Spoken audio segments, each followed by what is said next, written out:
नमस्कार मैत्रिणींनो, मी सौ शरण्या, लेखिका पूजा मुनीश्वर यांची एक रचना, एक लिखाण वाचते आहे.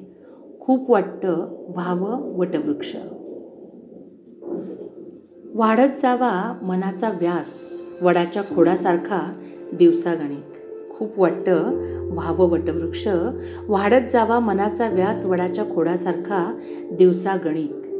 संस्कारांचे पाय रोवून उभं राहावं या जगात एखाद्या नगासारखं. शुष्क पाषाण हृदयी बनून नव्हे बरं, तर फुटावीत असंख्य मुळे उभी आडवी पसरावीत आणि शोषून घ्यावी ओल अगदी मिळेल तिथून.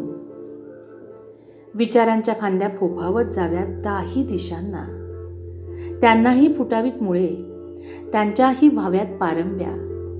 कोणीही दिलेला हात धरून त्याला सुखाची अनुभूती देत यावं झुलवता हिंदोळा बनून. साठवलेली ओल आणि फांद्यांनी गोळा केलेले अमृतकण मिसळून व्हावी जीवनरसाची निर्मिती अन देता यावी परिघात येणाऱ्या प्रत्येकाला प्रेमाची सावली, आश्वासक श्वास, खंबीर आधार, अंगाखांद्यावर बागडण्याचं स्वातंत्र्य त्यांच्या सहवासाने उपकृत होऊन द्यावीत त्यांना गोड फळे. खूप वाटतं व्हावं वटवृक्ष. नैसर्गिकपणे असणारच देह नावाचं खोडही, त्यालाही फुटणार फांद्या, त्याही वाढणार त्यांच्या त्यांच्या कलेने.